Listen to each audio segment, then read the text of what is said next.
And there's so much that can be done with that produce. And yes, there's challenges working with imperfect produce, but it's worth it. It just because it makes sense.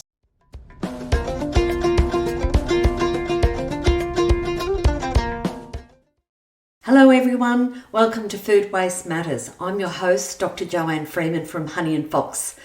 This podcast is about uncovering the best kept secrets of turning food waste into something truly valuable.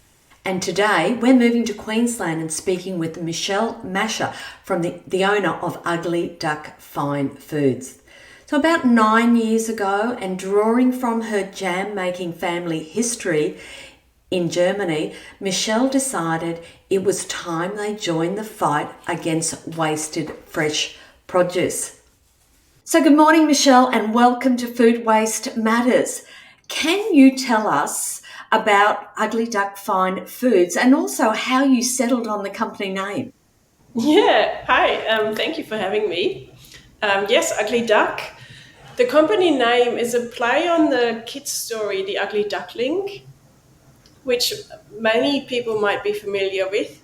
The little ugly duckling who turned out to be looking quite different to other little ducklings and then turns into a beautiful swan in the end. That's kind of what we do. We transform ugly, not so beautiful looking produce, and we then turn it into a beautiful looking product in the end. Michelle, how did that come about? Why did you decide to do this? What was, that trigger? Well, I think it's just something that was really deep inside of me since a little child. So I grew up in Germany, and I was brought up with grandparents that had a dairy farm, and we would have a lot of the food that came from the dairy farm on our table. So I was lucky enough to grow up with home butchered meat, raw milk, and fresh produce that came from the orchard and the gardens.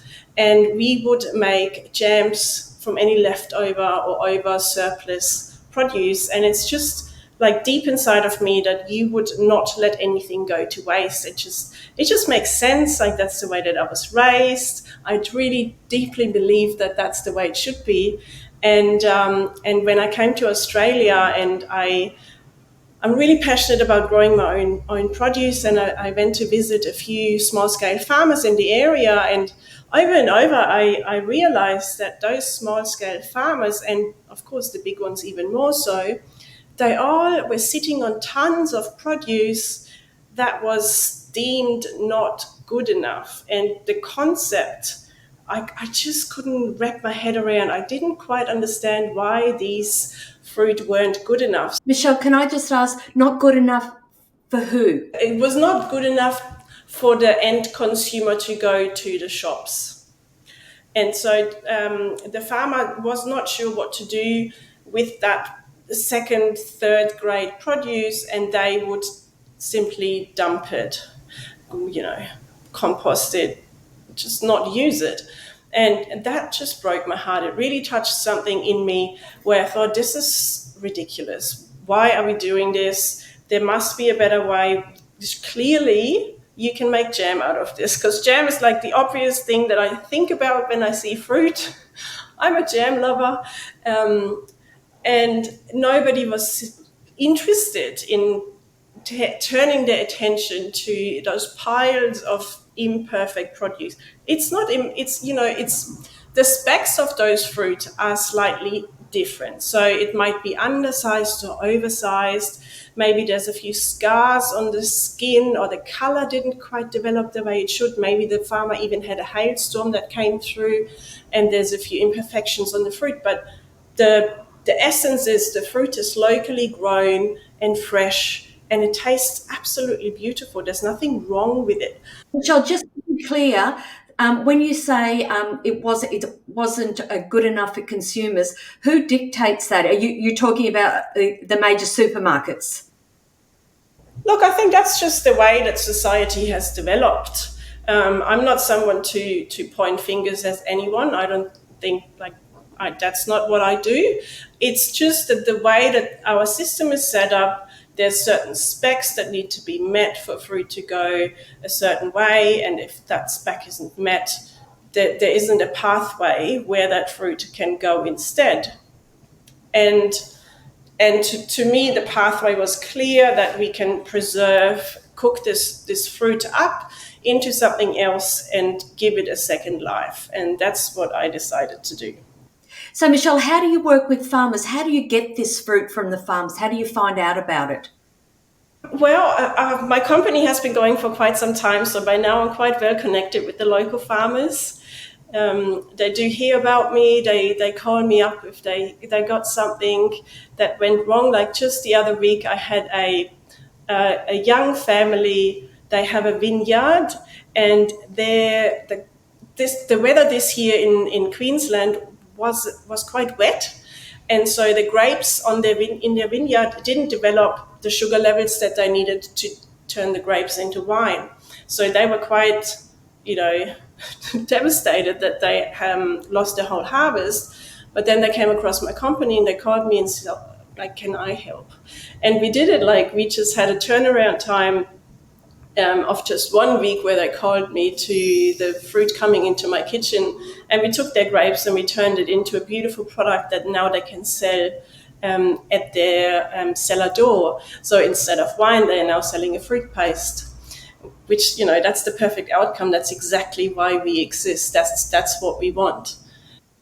And so, Michelle, do you go in and pick the fruit yourself, or do the farmers pick it? It depends on the farm and the fruit. In the beginning of my company, I did a lot of picking because the produce amounts that we went through was smaller. Now we are a bigger company, we can take bigger amounts. So we are lucky enough that farmers can ship to us into the kitchen. And there's a few farms that I go in person, pick it up myself. But it just depends. I do know my farmers. They totally trust me. They even leave me a shed key hidden somewhere, to pick up the produce. Like, we have a really good relationship. And it just, it depends on the produce that we work with, how it ends up in our kitchen. So, Michelle, are you able to deal with big volumes, or is it still very small scale? Compared to, the large names, we are very small scale. I don't have a background in commercial food. I'm not a trained chef. I'm not a food scientist or anything. I'm a passionate home cook. And so when I started my company, I had no food background. And I set up my recipes and my cooking the way that my grandma taught me, my mum taught me. So we are hands-on, we prep by hand, we cook in a kettle that's a little bit bigger than the home kettle, but it's a very small kettle compared to the big factories. And we use ingredients that anybody would use at home. We don't use any weird anything. We just cook in a big pot like you would at home. And the advantage of this is that because it's a small batch, our cooking is quite fast, and that turns the flavors into beautiful fresh flavors and bright colors. So we are very much in control of the freshness and the color and the beautiful. It just tastes like home cooked, and we get that a lot from people that taste our products. That it tastes just like my auntie used to make it, or like we get really great comments on the flavors that we create. So, talking about your customers, Michelle, because you're obviously very passionate about doing your bit to reduce food waste, are your customers interested in this story? They are, of course. I mean, who wouldn't? Who wouldn't want to support a good cause like saving food waste?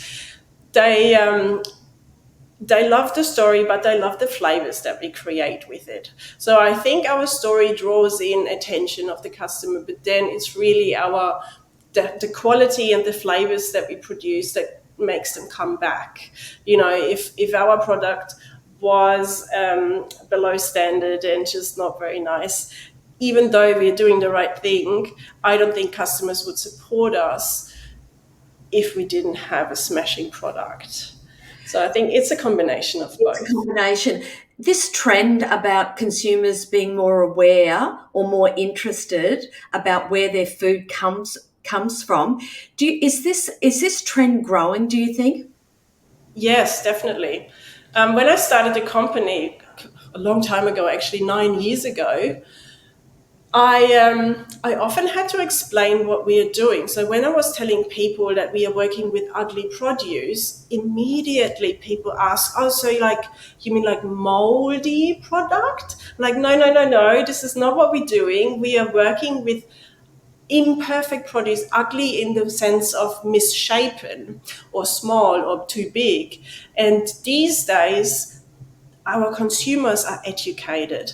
You don't have to explain when we say ugly produce, straight away they know what we mean. They go, "Oh, the tiny ones or the big ones." And they can relate to it. They love it. They love the idea. They always say it makes so much sense. Why wouldn't anybody, why wouldn't you do it? And yeah, we definitely saw that change in the awareness level of consumers change over the last 9 years a lot. So, Michelle, going back to 9 years ago, what were some of the challenges that you had to face and overcome when you started Ugly Duck Fine Foods? Oh, look, anybody who ever started a business knows that it's not easy. And I started a food business without a food background. So my learning curve was very steep. Um, it starts by how to get your food production license and the labeling and your commercial production kitchen, everything. There's a lot of setup hurdles that you need to overcome before you actually get to that first pot of jam that you can sell at the markets. But I'm just so excited and so passionate about what we are doing that, that's just, it's fine. Like whatever hurdles come our way, we just take it. You just overcome, find a solution and keep going. And, we started small. We were just selling at farmers markets in the beginning, and then we slowly increased our stockists to shops like independent grocers and delis. But yeah, it started at just some farmers markets. And so a lot of businesses like yourself start at the farmers market. So what did you learn by selling out of the local farmers markets? Markets are the best place to start, I think, for a food company because you get instant feedback from the customer. They taste and they tell you what they taste, what they think, and they might not use the words. People they don't like to be saying that they don't like it, but you can tell it on their faces. So I like to watch people when they taste for the first time and see what goes on in their facial expressions, and then listen to what they're saying. So one interesting thing is that being German, I started a jam company and I just made jams and nothing else because that's what I know and love, and that's what we like to eat. But I very quickly realized that here, especially up here in Queensland, when I did the farmers markets, my customers were asking for things called chutney and relish, and I had no idea what that was. I never heard of it because it's not a product that exists in Germany. So I had to do some Googling and learn how to make those products, then take them to the markets, and people loved them. So funny. Yeah, I had no idea. But now we have quite a large range of a variety of different products. So, Michelle, talking about some of your products, can you tell us about some of the ones you've won awards for, particularly because it sounds just delicious, this beetroot rhubarb relish that you... Yeah. Yeah, I like to be creative in the kitchen, so I do have a lot of unique flavors like the beetroot and rhubarb relish. It's a beautiful relish to put on burgers, cheese toasties, cheese boards. It's a great combination. It started because I came across a farmer, a rhubarb farmer up here in Toowoomba, and he actually has a lot of rhubarb that turns green, that the stems are green, have too much green, which is normal, but consumers expect rhubarb to be red. The taste is the same, green or red rhubarb stalks, but the look wasn't quite right. And I thought, okay, what can we do? And I paired it with beetroot, which of course gives us a great red color, and it just works so beautiful. So yeah, we do. We have entered many competitions over the years, and we're doing really well when we enter competitions. And the beetroot, the biggest achievement we had with it was, yeah, we won gold in the preserves category, but we also won best in show, and that was judged against. So that was the Royal Melbourne Show. Mm-hmm. Oh, the Royal Melbourne Show.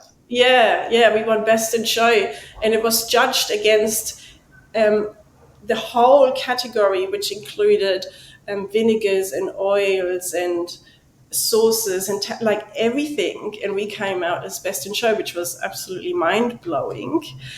But a lot of our flavors have won, gold, silver, or bronze in the competitions, which is it's nice. It's always great. nice. It's great. It's acknowledgement of all your hard work over the last 9 years. Yes. Congratulations. So, Michelle, you obviously started your business, and correct me if I'm wrong, for your passion to do something with fruit or vegetables that would have otherwise gone to waste. Yes. Why should other businesses be interested in reducing food waste? It just makes sense. I think it just comes down to that for me. It just makes sense. It's the right thing to do. Australia is such a rich country, but such a wasteful country. And to me, it's heartbreaking. I look at how much effort goes into growing fruit or vegetables. Look at the resources that go into it, right? It's the growing cycle is so long. It takes months to get from fruit flower to harvest. The farmer puts in all the resources. They do the watering, the weeding, the fertilizing, the picking, and then in the shed at the sorting line, somehow they have to decide that this apple is not good enough because it's too small, or they had a bit of rub on the skin and there's a scar on the skin. And after all that time that they cared for their fruit, just because a superficial imperfection deems it to be not right and should be binned, it's just not right. Like, it's no, we need to stop that. And there's so much that can be done with that produce. And yes, there's challenges working with imperfect produce, but it's worth it. It just because it makes sense. Just because, and it seems to be a growing concern in other regions. I've just been to South Australia talking about just this topic with farmers, and they are also having that same challenge. They have all of this fruit that is not quite to spec, and they don't know what to do with it they're having to let it drop to the ground because they can't afford to pick that fruit. It's not worth their while. Yeah, no, we do hear that a lot. There's some fantastic companies that have emerged over the last few years. One that I love is Farmers Pick, and they do fantastic. They do imperfect produce boxes. They make a huge difference to farmers. They support us as well, so they stock our products, and we work on collaborations with them. But they are just such a great company. So there's so much that can be done with imperfect produce now that the consumer is aware and interested. You've seen it as well at the big supermarkets. They brought out their imperfect range, and it's selling. So I'm very hopeful that over time we might just stop judging fruit just by its cover. Yeah. I just want to pick up on something that you said, and I think it's absolutely critical. Michelle, you were talking about collaboration, and I'm hearing you collaborate. It seems to be quite, all the way down and up the supply chain with your farmers, then you're value adding, and also you're working with other businesses that are doing some great stuff to save the not so perfect fruit and vegetable. So how important is that to your business? Absolutely. Like we are all connected. We're all in this together. The farmers are an important network. My suppliers, my stockists, they're all important. We all work on the same goal. We all want to see that there is less food waste. And the more we can work together, the more success we will have. If everybody is just, focusing on their own, we're not going to get anywhere. And so I think you've answered my final question. Michelle, if there was one message you would like to share with other food businesses like yourself, what would it be? Give it a crack. Give it a crack. That sounds very Australian, Michelle. And I have so many ideas. If anybody else wants to get ideas of what else to do, I have so many other product lines that I don't have the skills to produce, but there's so much that could be done. Very happy to share my ideas. All right. Thank you so much for taking the time out of your business to chat with us today. Thank you for having me on and being interested in what we do. So we've just heard from Michelle from Ugly Duck Fine Foods. And in my travels, I keep hearing about how much food waste we as consumers waste. And it's hard to get your head around the amount of food that never makes it to your plate because it doesn't look the part.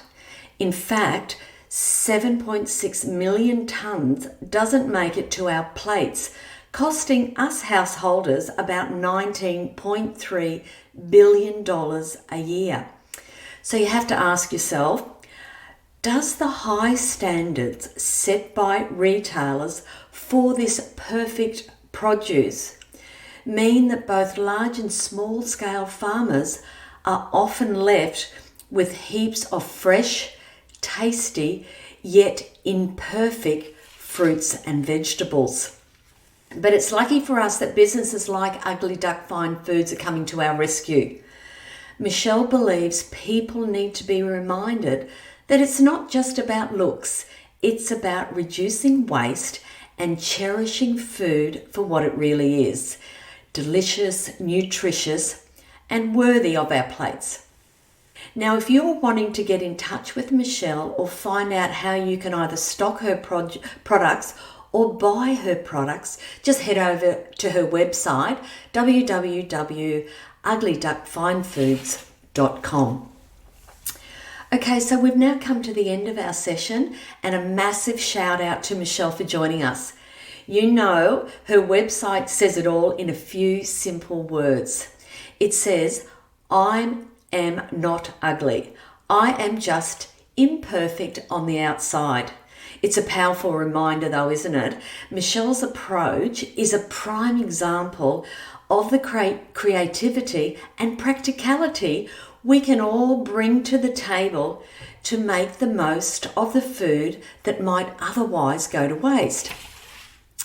So to stay up to date with all things Food Waste Matters, you can sign up to get notified each time a new episode is published. Just head over to our website, www.foodwastematters.com.au, and subscribe. There you'll also find our full podcast archive, which includes show notes and guest contact details. And of course, if you have any questions, feedback, or you'd like to be a guest on our show, feel free to reach out to us at foodwastematters@honeyandfox.com.au. So thanks for tuning in, and remember, there's a world of value in giving those imperfect foods a chance. Let's keep making those smart, sustainable choices. So see you next time.